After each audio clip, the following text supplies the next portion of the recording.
Hello everyone, Mecha here. Welcome back to Fire Emblem 7 Hector Mode Intended Ranks, Chapter 17. Really looking forward to this one because this should be one of the more complex one of the more intricate ones.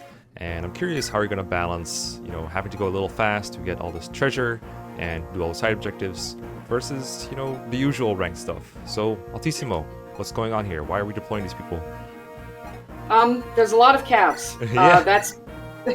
That is, as you pointed out, partially so that I can do what you said about getting all the treasure in time. There's going to be a lot of rescue dropping. There's going to be a lot of, high movement stuff going on. And having a lot of calves is obviously the best way to do that. You can deploy more if you want. I just chose not to, because I wanted at least like 1 or 2 infantry to get some experience off the cav reinforcements at the bottom. And so that's what Lynn and Dorcas are doing, but you can deploy, well, I guess the only one that's missing here is Florina. I was about to wait, which one am I missing? I see 3 calves, but yeah, Florina. That's it, isn't it? I think that's it. Yeah. Priscilla's here too, for Raven. Yes. So, you can deploy all of the mounted units if you want, and that makes this chapter a lot easier with what I'm going to be trying to show off here. But I needed some experience on some low-level scrubs. Yeah, and of course Matthew has to come to open a chest. There's no chest keys at this point, so Matthew, I'm assuming, has to get at least 3 chests, and you can maybe get 1 chest from a thief drop. And then you brought 2 healers? Yeah, again, that's because a couple of my units are going to be trying to take on the cav reinforcements at the bottom, and they're going to need a little backup there. And Priscilla, being mounted, is going to be doing a lot more rescue dropping and talking to Raven and stuff like that, so she's not going to be able to heal as frequently. Yeah, I remember trying to work with 2 healers sometimes in FE7. I always felt like I couldn't really heal 2 people every turn. There's just not enough damage to go around. It depends on how the chapter goes, of course. Right. But I suppose if Priscilla can do other things, then that way it frees up Sarah, or vice versa, depending on how you want to look at it. So that's interesting. Yeah. You can also get away with only deploying 1 healer depending on who you want to take out the cav reinforcements. Lynn and Dorcas are actually not great options for that. But I need some people to get experience. Yeah. But if you have someone who's more, good at that job, then you may not need a healer. Yeah, I was about to say, I think the usual deployment for this chapter for the cav reinforcements is like either a bunch of scrubs that just block the reinforcements, or you bring Oswin and you just tank them all for days. That's like the most safe and easy way to do it. Yeah, which makes sense. Lynn is basically trying to get as much use out of the Manicotti as I can, even though it's not actually a good idea. But yeah, I imagine Lynn would be in a lot of trouble at the bottom, but we'll see when she actually does have to do that. I know from my experience with a draft race and stuff that if you just move at foot unit pace, like a very pedestrian pace, Hector just moving forward every turn, then you do make it in time to get the Knight's Crest, but the deadline for the Silver Sword is probably a bit more tight, right? Yeah, it is. And not to mention, then we also want Matthew to get the other chest at the bottom, which is moving at foot unit pace is not going to go well for that. That's good. And like, at least normally you'd be able to clear the way with Marcus, and so someone like Hector can just move full move without getting impeded, because Hector's bulky, but he can't just quite one-round anything but the Armor Knights and maybe Archers if he gets lucky. Marcus can one-round, but I'm guessing you don't really want him to one-round here, because then, well, experience rank happens.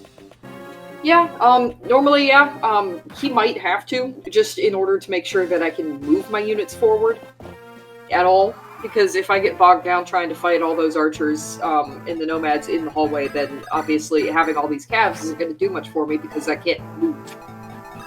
Yeah, so, or you can't move safely, right? Like someone will be in danger, someone like Matthew if he has to be there, or I guess a better example would be Kent and Sane. Like, I usually think of Kent and Sane as like very, very good units, and this is usually where I feel like, oh, they're actually very underwhelming. But for you, you have Super Kent and Super Sane, so maybe Sane gets to do a bunch of one-rounding instead? I think I'm not sure. I don't remember if he does or not. We'll find out. Like 19 speed, right? Or 19 speed? Something sort of like that, yeah. I mean, I know he won rounds. I'm not sure how much he's doing any attacking, is what I should have said. Mm-hmm. That's fair. This portion is mostly like fit for rescue dropping, because there's almost no enemies here, but I know the part where all the calves are right now, and like a couple archers, and then the hammer fighter, that's a very crowded part that is hard to get through without Marcus. Yeah. So he doesn't one around this night. I mean, most of your units aren't unless they're axe users or using some effective weaponry or magic. But he does weaken it so that it kills itself on Kent here. Yeah, it's always nice when you can pull that off when you can not kill an enemy with Marcus plus someone else on player base, but you can at least make that enemy suicide on someone who's frailer than Marcus because he's also got better defenses than most people. Yeah, true. Oh yeah, this is the tricky part where you're like, well, okay, so I can have Hector one on one thing, I can have Marcus one on one thing, and then there's like 4 more enemies that you can 2-shot with all your units, and one of them is Matthew, and the other one is Priscilla. And it's like, I don't think I have enough for this. Yeah, really. Both Kent and Sane are capable of doubling, though, at the very least. And obviously, Sane is going to kill pretty much anything he touches. Kent, possibly. It depends on what he fights.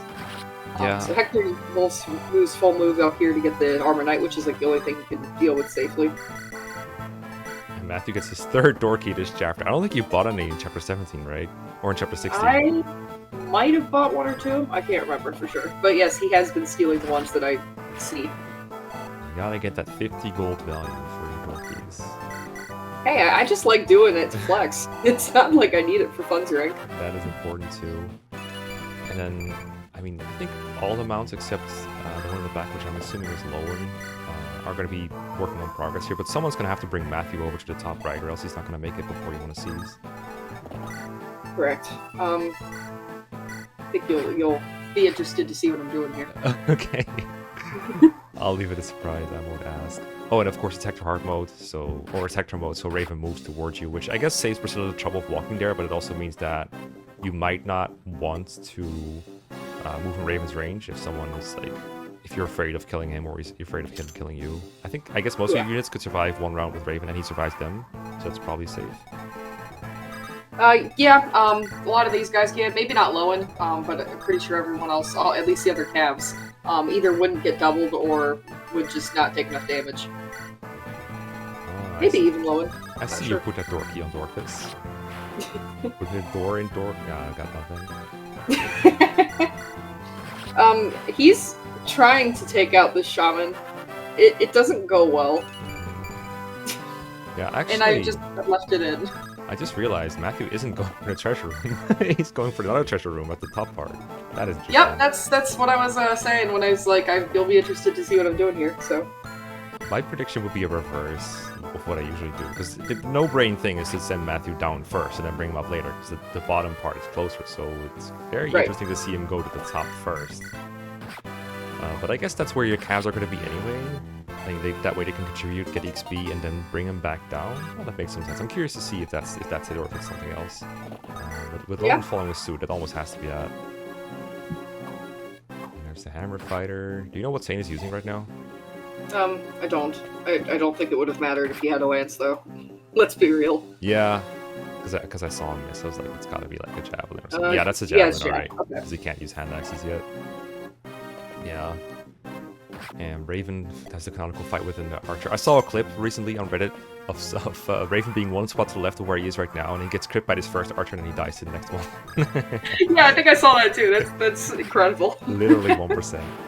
I know if you're hardcore LTC and you have to rescue drop Raven, and I think just Raven to work Lucius to make it an LTC pace. Obviously, this is not LTC pace, so Raven can just get there by his own schedule. In fact, I think the room to Lucius opens just in time for him to just do this by himself. And then they're both just kind of out of luck in this chapter. They can't really do anything else. Yeah, basically. Actually, because I'm trying to grind out the reinforcements, I have a little more time to try and get Raven and Lucius back into the action. So I'm actually able to do some stuff with them. Oh, that's interesting. I know Don 0% has Lucius chip an Armor Knight from the throne room through this prison wall, which must be very unexpected for the Armor Knights. Yeah, no kidding. I can also see Lucius fighting the archers in the little reinforcement room with the staircase in the middle. That's something he could do, I suppose. Or he could be rescue drop. But I'm guessing your Cavaliers are going to be busy rescue dropping Matthew and maybe Hector. Not Hector so much, but Matthew, yes. Yeah. So Dorcas missed the shaman and then missed them again. So I was trying to have him take out the shaman. If he had managed to do it, it would have actually made the strategy you're about to see look a lot cooler. But since he wasn't able to do that, it doesn't look as cool as it could have. Yeah. Alright, what in the blazes? I think that's the thumbnail for the video on your channel. It's like, what is the blazes? It's getting even noisier than before. They're probably hearing you scream that Dorcas missing twice. I don't remember if it was you or someone else when I posted that video on the channel where I was posting as I was uploading these. Someone was like, what in blazes? It's even more experience than before. That's good. Okay, so you steal the lockpick. So now he can't take the Night Crest anymore. He just drops the Silver Sword. There's some weird interaction with stealing from... actually one-shot him, yeah. Yeah, I think there's some weird interaction with stealing from thieves. Then they stop dropping an item, but it apparently was not triggered here. It might be if you steal the droppable item, they no longer have a droppable item. That's probably it. Yeah, I'm not sure I know what you're referring to, at least off the top of my head. Yeah, I think it's like, what if the thief, say, stole the Night Crest first, and Matthew steal that Night Crest, then he would not drop his lockpick, for example. Oh, yeah. I've run into that all of the time in Battle Before Dawn, where I keep expecting that to happen with the Brave Lance. Yeah. So I've lost the Brave Lance multiple times because of that. Yeah, because you steal the boots, right? And then he's like, wait, can I get my Brave Lance, please? Hello? Yeah, and then I kill the thief, and then I'm like, 2 chapters later, I'm like, wait, where's my Brave Lance? Yeah. Oops. Oh, you're killing these with Marcus. What the heck? These archers. No, that was such easy XP. It had to be done, and you'll see why here in a second. I'm guessing. I guess it didn't have to be done, but my cool strategy is about to unfold. Oh, let's which go. I didn't make up. I got it from Melf, but it's still a cool strategy. Other people's strategies can be cool. Oh, this is awkward with Dorcas and the shaman coming from the back. Okay, at least this keeps I have to commit to not killing the shaman, which is, like I said, going to make what I'm about to do a lot more annoying. But yeah, there isn't much I can do. Dorcas needs to be down here so that Lynn doesn't instantly die. There should be another nomad able to attack Lynn, right? Am I wrong? Because there's 3 ways. I think so. And you only spent 1 Alright, here we go. Right. Here we go. Alright. Cool stuff time. Get the Night Crest. Sane. Rescue. Perfectly positioned. Marcus, take. Nice. Let's go. Perfectly positioned. Ken, take. Yay, Not quite Priscilla. as perfectly positioned, but still close. And the thing was, if the shaman was dead, Priscilla could have gone full south and dropped Matthew. But since it's not dead, she has to hold on to Matthew and get into shaman range. It doesn't really work as well. The reverse rescue chain. Yes. You'll love to see it. It's okay, you should still make it in time. But it's interesting that Priscilla didn't go 1 up, 1 left from where she is right now. Because then she should theoretically be close to the treasure room, but I'm guessing that's because of the shaman's positioning. I think so, yeah. I think that was what ended up happening for that. And slow and 4-hit KOing an enemy archer with a javelin, you'll love to see it. Yeah. Alright, Lynn was at full health because she didn't get countered, so that's good. But now this is awkward because now, I guess she can get healed again. But then there's another cav. Oh, this will be interesting. Yeah, this really didn't work out as well as I had wanted it to, but I was like too stubborn to go back and change the way I'd set things up. Ooh, Dorcas. I mean, I would say you're risking Dorcas' death, but really, Lynn's already at risk, so it doesn't matter. So yeah, this is where like instead of oh no! because of the shaman. Oh no, you stupid shaman. And because if I recall correctly, Kent is not about to hit it. Like the RNG doesn't work out that way. So like this is what I have to do, or something like that. So if it hadn't lived, then this would have been a lot cooler, and Matthew'd be a lot closer to the throne now, or not the throne, the treasure room now. But unfortunately, it didn't work out that way. Kent be like, yo, what happened to the Dorcas strategy? Dorcas, you were supposed to kill the archer, not leave him alive, or the shaman. Yeah, he had 3 chances to hit the shaman. 2 of them would have killed, but he only hit once. Alright, so far my predictions with Lucius have been completely wrong, as you just obliterated all the archers in the room. Hey, well, there's a ton of reinforcements coming from that room. More? I thought there were like 4 archers and that's it. Oh. Interesting. Maybe... I remember the shamans from that, but it might be another mode. Let's go, Kent. Good level up, good level up. Yeah. Alright. So, Lynn death counter. Yep. Maybe to go with the Hollywood one. I mean, I don't know if I can come up with a name as funny as the Wood's counter. No, it's a good one. And probably trying to keep all of those counters is going to get annoying, so maybe just having one for Elliewood is fine. I'll ask Lynn if she can get on the counter. So I think Dorcas might have been lower or had like less avoid, and so they attacked him instead, and that made Lynn wasn't really in much danger. Or that like, this was actually sorry, didn't mean to interrupt. I'm done. Okay. This was actually one of the times when I realized that my original plan for this run wasn't going to work when I went to record it. Because when I was originally routing this, I was using the MyBoy emulator on my Android. Which I guess has some emulation differences or inaccuracies. compared to MGBA, and I didn't know that at the time, so I did all the routing using my boy, wrote down my notes, and then when I would go back to record them, sometimes I would get bits where like the enemies did something different than they did on my boy, and that, you know, meant I had to rework the entire strategy. And this is one of the first places where I realized something was funky, because I think there was something where one of the Cavs went for Dorcas instead of Lynn on my boy, and then when I went to record it, they went for the wrong person, and so that screwed up everything that I had planned. Look at how they massacred my boy. But really though, so I ended up having to basically redo the entire run after a point. Like, similar strategies, similar, like, unit deployments, but I couldn't use the exact same strategy because it would go that way. Is this an intentional AI manip with Dorcas' one-use hand axe? I don't think so. Oh, well, you could have made yourself look really cool by saying yes there, because one of them can attack Sarah. They'll probably go for Sarah because she can't counter, but they also think Dorcas cannot counter because he has a one-use hand axe. So yeah, the second one should go for him. Yeah. Come on. Yeah, there you go. Yeah. I mean, he might miss since they have another AI manip alive. Nope. Never mind. Never mind. 8 speed? 8 speed Dorcas? Yeah, he got 1 or maybe 2 speed level ups during the Lin mode with the insane busted RNG levels. That might have been where both of those levels came from. I don't remember. I know he gets at least 1 speed level. I remember being hyped for 1. I don't remember how much he did in Hector mode, but yes. 8 speed, that's reasonable. It still doesn't double like a whole lot, but it looks good on Dorcas' resume that he has more than 6 speed. Yeah, no kidding.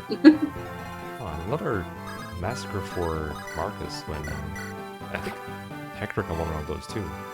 But I guess Marcus wants the last kill. There's some weird stuff that's going on here as a result of me trying to keep the green soldiers alive. I think that's why Hector's still here, was because like he needed to block the entrance to the room to prevent them from getting out or something like that. Oh yeah. Or moving out in order to attack. I don't remember the exact specifics. But I do know I had to do a bunch of funky stuff there. Yeah, because if you leave them to their own devices, then they'll meet the green guys in the left hallway probably, depending on how long you take. So Raven rescued one of them, and then Low and Insane positioned themselves so that the only tiles they could attack or that the archers could attack from were occupied by Low and Insane. Oh, I see. I see their positioning. I'm not seeing the green guys, but I'll take your word for it. They already moved. But now since Low and Insane are like able to keep the archers in check by themselves, and that the soldiers have moved to a place that's less annoying, Hector can go ahead and start moving to the throne room. Oh yeah, that's smart, because of the way that prison works, you can't attack from a whole lot of tiles, usually only one. Yeah, so they're going to be able to attack that one guy. Yeah. But not if I kill them, and not if I block the space that they can attack from. Yeah. I don't remember which one they choose to use. And normally this is not an issue in this chapter, because you can seize like long before all this happens. Or you can kill the boss, which also blocks the reinforcements. But if you have to wait for Matthew to get the treasure, then this is the result. I mean, I guess it's a bit of an unfortunate place to spend a bunch of turns on, because there's not many enemies remaining, so it's not like you can get a whole lot of experience out of the extra turns you're spending here. Not a lot. I'm trying to get someone Lowen, is basically it, because he hasn't turned out great on strength or speed, so actually finding places for him to get kills can be a little bit annoying sometimes. To be fair, he hasn't had a whole lot of room to gain levels, right? I think he hasn't got that much XP. He's just been chipping a whole lot. True.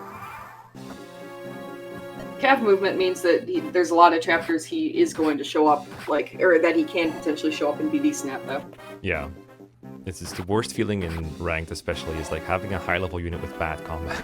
Because then every time you put work into them, they do nothing, but they also gain very little XP. It's the worst feeling. Oh, absolutely. Alright, good job, soldiers. Bring yourself in as much danger as possible. Gotta love it. So now I do have to kill the archers this turn and make sure that they're not gonna, I don't even remember if they keep spawning from here or not. But I need to make sure that if they do spawn, they're not about to go kill the soldiers. I guess they're not same turn reinforcements. I've been playing a lot of Fire Emblem 6 lately. Yeah. No, I mean, what can happen with those archers is they spawn and you can't kill them, and then they can do something you don't want. So it's still good to be proactive about doing something with them. Find that the faster you get into that room and kill them, the easier it gets. Yeah. The thing is, Sane can one round every archer, but I don't want him to, because he's not the one that needs experience. Sloan is. Yeah, this is dicey. I don't remember if these guys can one round the green soldiers, but oh, there you blocked them off. Well done. Yeah. I was like, I don't see your formation where. Oh, never mind. You already blocked them off. Rip. Well done. Oh. And then I think I had to burn an R in there just now, in order for Marcus not to get killed by the boss, despite having like 3 HP. Is he low? Oh, he's he's been getting hit. I think his boss has a javelin and then an axe or something. I don't even remember. Skill. No, reliability. Well, one more turn before Matthew gets that fabled, I think, Hero Crest or Unlock Staff, or which one he already got. Oh right, these guys. Yeah, They're good like, job. "Ah, we have fun." Oh, But nice. unfortunately, they don't dodge. actually kill him. Good job, Archer. Free donation of experience. That awkward moment when you realize your Merlinus is dead and you have to discard one of Matthew's items. Yeah. I think I've kept. I think I have and will keep Merlinus alive in every single chapter. Yeah, I think you have a rule against discarding items, actually, in your thing. That yeah. So on chapters like Night of Farewells, I do have to plan around, not having that be an issue. That is the worst. I hate that feeling. Like, oh, I can only bring 5 items ever, that's it. Can never get more. So Lucius got the kill on that archer. I have spent enough time at manually walking Lucius around over here. He was able to get one kill. He sure helped. He's part of the team. Do you remember your turn count for this chapter? I want to say it's like 17 or something. Annoyingly high. Let me. I took 14. 14. All right. But the game, the like ranking expects either like 17 or 18, depending on if you're doing intended or not. So. Yeah, I try not to listen to intended for these kind of things because it's all about the end result. But sounds about right. It is a pretty long chapter, especially if you try to do everything. Yeah. Well, that wraps up chapter 17. We'll see you next time for another guiding chapter, chapter 17X. We'll talk to Fargus. See you next time. Bye.